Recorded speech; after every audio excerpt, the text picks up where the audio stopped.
kita harus ngerti dulu law firm itu apa. Law firm itu kan kantor hukum.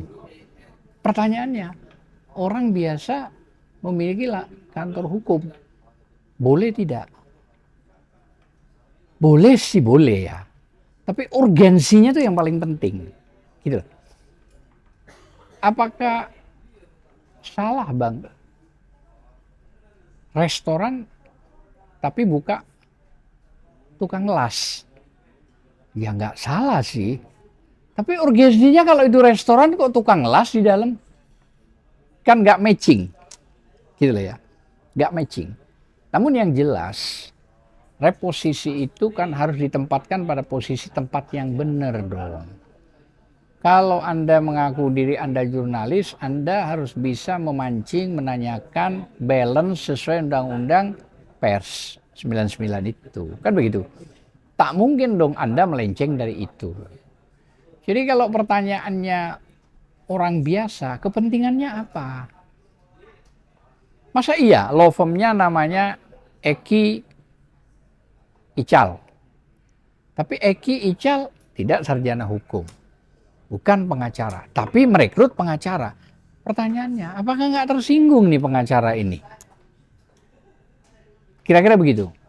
Nah, lebih parah lagi, kalau seorang awalnya pengacara memiliki law firm, sah, bagus itu. Tapi begitu sudah pengacara tersebut yang memiliki law firm dicabut, dibekukan, tidak bisa beracara. Bagaimana terus? Pandangan orang juga melihat, kan sudah kurang etis, kurang elok, gitu loh. Ya, kalau saya sebaiknya memang ya sudah tidak ada lagi. Karena tidak ada urgensinya, gitu loh.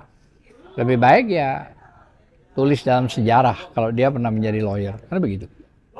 Ya maksudnya penjelasan sedikit gitu bang. Boleh. Penjelasan bang.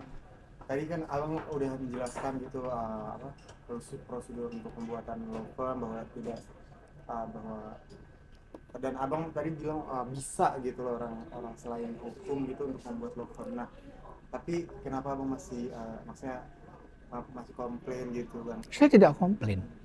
Saya menyerahkan semua kekuasaan itu kepada hakim. Kalau menurut itu hakim pantas, harus ada alasan apa? Kan prosedural intelektualnya begitu. Intelektual hukumnya begitu. Nah, kalau hakim meminta pendapat kepada saya bilang nggak boleh. Itu tadi saya contohkan. Masa orang biasa mau membuat law firm, tapi yang dimasukkan beberapa pengacara. Apa nggak tersinggung pengacara ini? Dia kan lebih tinggi daripada orang yang membuat law firm. Artinya identitasnya, orang yang masuk di law firm tersebut adalah pengacara aktif, ada bas. Tapi orang yang membuat law firm bukan pengacara. Ya kan? Bagaimana? Kan nggak matching gitu loh, maksud saya itu begitu. Itu pikiran saya. Tapi bukan berarti saya mengatakan, orang biasa buat law firm nggak boleh. Enggak. Tapi itu tadi, kalau Anda membuka sebuah restoran tapi isinya tukang las, orang akan bertanya-tanya, tapi tulisannya ini restoran dengan menu ada. Tapi kok di dalamnya tukang las? Salah? Oh enggak salah karena dia pemiliknya, silakan. Tapi kan orang yang menilai. Itu maksud saya. Tapi ada pernah gitu mas sejarahnya orang biasa memiliki law firm? Enggak pernah menemukan. Sampai detik ini saya tidak pernah menemukan orang yang tidak bersarjana hukum dan pengacara itu membuat law firm. Jangankan orang sarjana hukum saja, belum pengacara, masih nggak mau dia buat law firm. Karena kan kepentingannya tuh buat apa? Namanya law firm kan dia siap dengan baju seorang advokatnya, seorang lawyer. Loh, saya buat restoran siap dengan menu. Setiap orang yang datang duduk memilih menu itu sudah ada, lengkap. Pelayanan lengkap, bahkan pada tingkat kenyamanan supaya balik lagi orang itu. Sama, orang membuat law firm, pasti dia lawyer. Nah kalau bukan lawyer, apa kepentingannya? Saya khawatir kepentingan itu malah disalahgunakan nanti. Itu kira-kira. Untuk pembuatan law firm itu masuk ke undang-undang kefirmaan atau undang-undang Firma, jadi gini, harus melalui notaris.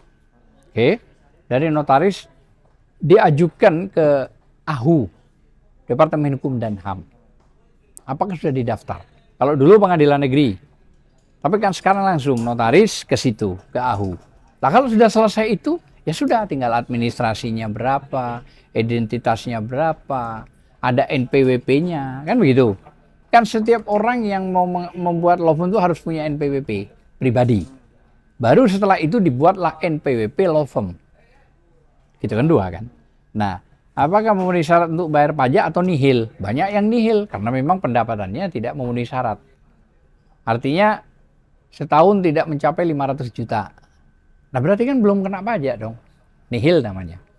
Nah itu banyak sekali gitu lah ya. Tapi apakah seorang advokat itu tanpa law firm itu bisa? Bisa. Law firm itu bukan mutlak. Law firm itu prestis. Orang kalau sudah punya kantor, ada law firm, wah berarti ada pajak, ada bagus. Artinya law firm itu bukan dilindungi sama undang-undang advokat sih. Enggak. Undang-undang Advokat 18 2003 tersendiri khusus mengurusi seorang person advokat. Dengan cara apa? Ya ujian. Kan begitu. Setelah ujian semua berhasil, sarjana hukum minimal baru dia disumpah di daerahnya. Jawa Timur, Pengadilan Tinggi Jawa Timur. Jawa Tengah, Jawa Barat, seterusnya. Kalau law firm itu dilindungi undang-undang kefirmaan. Ya firma. Tentu kan melalui notaris. Harus melalui notaris, ada NPWP, setelah itu membuat NPWP law firm. Harus itu wajib. Karena bagi mereka kalau tidak ada law firm itu tidak punya NPWP law firm, mesti ada. Kira-kira begitu. Gitulah ya. Jadi itu dari sisi itu dulu.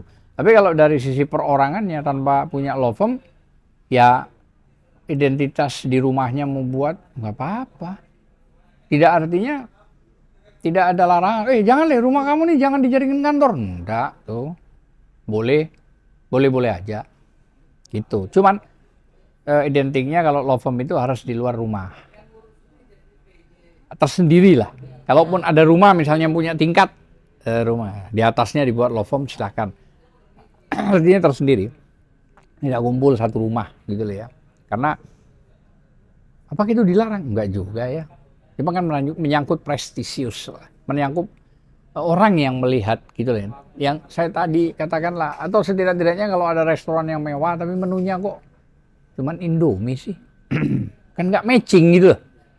Apa ini cuman Indomie, es cendol misalnya, teh panas, es teh, kopi. Kan misalnya restoran kayak gini lah besar, masa menunya cuman begitu? Kan nggak matching juga gitu loh. Jadi harus semua itu disesuaikan dengan keadaan dan keberadaan. Paling tinggi di antara semua itu adalah akhlak. Kalau Anda memiliki akhlak, kalau menurut Islam, Allah pun tersenyum. Pahalanya pun ngalir. Kan begitu? Kalau memiliki akhlak. Tapi kalau sudah Anda tidak berakhlak, berarti kesombongan itu sudah muncul. Bahkan ada. Kan begitu? Dan sombong itu adalah musuh Allah. Kenapa?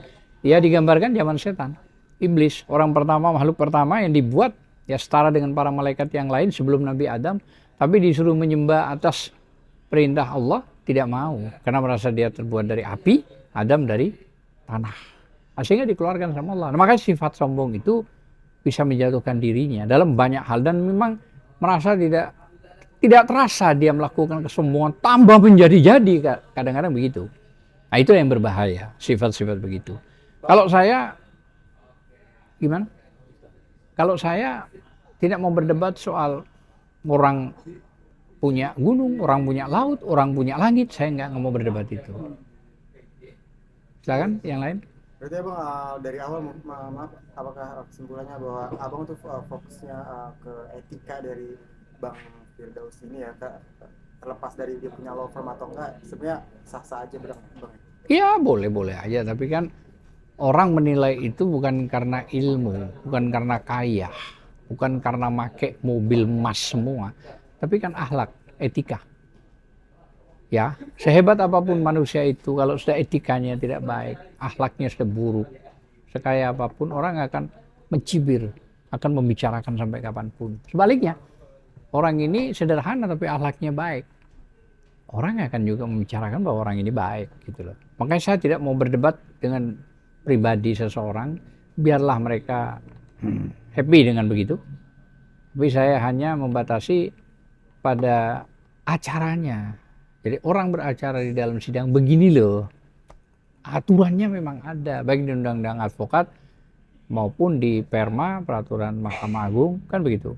Bahwa begini aturannya. Ya itu aja, lain-lain tidak ada. Termasuk bagaimana orang diangkat, disumpah melalui BAS tadi, berita acara sumpah di pengadilan tinggi. Kalau dulu bisa advokat masih di bawah tahun 2000 sebelum ada Undang-Undang Advokat 2003 itu, kalau sudah orang menjadi advokat itu bisa diangkat oleh Menteri Kehakiman. Gitu. Kalau sekarang kan PT, pengadilan tinggi semua.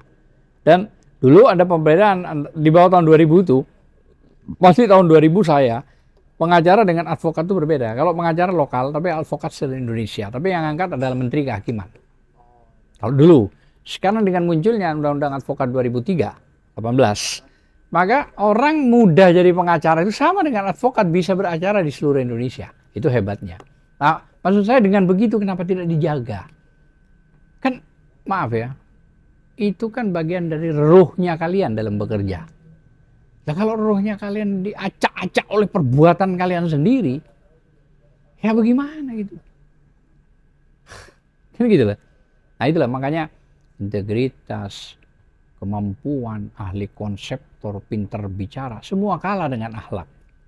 Akhlak adalah tertinggi. Saya kira itu aja. Terakhir mungkin dari Abang ada pesan nggak sih dengan kasus tadi kepada Firdaus? Mungkin jika nantinya dia tetap memaksakan di persidangan pengen tetap masuk. Kalau saya bukan cuma kepada Firdaus, kepada siapapun lah ya. Kalau memang tidak memiliki izin beracara atau tidak memiliki berita acara sumpah dan organisasi advokat, ya sebaiknya jangan memaksakan diri masuk kepada siapapun ya. Tidak hanya kepada Firdaus, siapapun lah. Jadi tahu diri, kan begitu. Bahwa memang tidak memiliki BAS atau BASnya sudah dicabut, jangan ngotot. Karena semakin Anda ngotot, semakin Anda memberitahukan ketelanjangan dirinya Anda kepada publik. Gitu. Kejatuhannya Anda kepada publik. Bukannya publik malah senang. Nah, ya, publik malah ya dianggap nyinyir nanti beritanya. Kan begitu, kira-kira begitu. Kalau saya ya, pendapat saya begitu. Tapi kan silakan pendapat orang kayak apa. Dan saya pun tidak mau menilai Firdaus begini, ya itu silakan hak Firdaus begitu. Karena mungkin dia lebih enjoy untuk demikian, ya itu haknya Firdaus. Cuman saya mengingatkan pada diri saya tidak akan pernah terjadi model seperti Firdaus atau siapapun. Karena saya menjaga akhlak, saya menjaga etika. Ya terlepas ada kode etik di advokat, tapi saya menjaga itu. Sebelum ada kode etik, saya harus bisa menjaga diri saya. Kalau saya nggak punya izin, nggak punya apa-apa, lah ngapain saya harus memaksakan diri mau menjadi lawyer? Nah, itu kan juga kebohongan. Kebohongan itu kan berdampak pidana juga akhirnya. Dan berdampak cibiran banyak orang gitu loh. Bukannya dikejar media, dengan media itu memberitakan kemana-mana justru senang, itu justru aib bagi saya, itu aib bagi saya. Tapi bagi beberapa orang termasuk Firdaus itu bukan aib, ya kan haknya Firdaus itu. Kira-kira begitulah Ica. Kira-kira begitu kalau menurut saya sih ya. Tambahannya Bang, mungkin ketika Firdaus ya teriak-teriak itu bla bla bla bla bla bla, pasti kan ada argumentasi yang dilontarkan sama dia. Nah, di titik mana Abang ngerasa yang kayak argumentasinya nggak perlu ditanggapin apa segala macam itu, apa Abang emang nggak mau sama sekali nanggapin dan nggak peduli atau gimana? Kalau bicara di titik itu, hakim merasa terkejut saya melihat mimik muka majelis. Majelis merasa ini sudah tidak balance dalam arti ini kacau sudah. Kalau saya sering melihat seorang pengacara muda juga di mana-mana kadang-kadang modelnya begitu.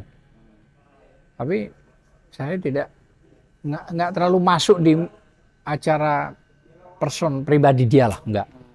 Jadi sekali lagi silakan happy dengan begitu ya silakan. Tapi yang jelas ditampalin oleh tim-tim saya, dari Mas Cucu, Sugeng termasuk Mas Sugeng termasuk Mbak Kurnia, Susi, akhirnya dibantah, dikata-katain, kan begitu.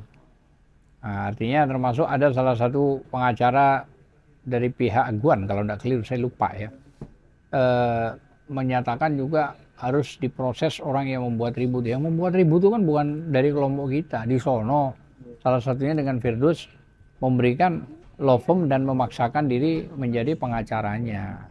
Nah itu kan yang tidak benar. Ketidakbenaran itu kan kita sampaikan, kita sentil majelis hakim. Jangan sampai marwah pengadilan itu, marwah proses hukum di situ tuh diacak oleh seseorang yang seolah-olah orang tersebut kebal hukum. Itu kan yang mengkhawatirkan, gitu loh ya. Bukan saya berbicara siapa dia, orang mana, bisa membeli Lamborghini 7, 6, bukan itu. Tapi apapun, pengadilan itu punya marwah tersendiri lah. Kita hormati aja, apapun putusan itu.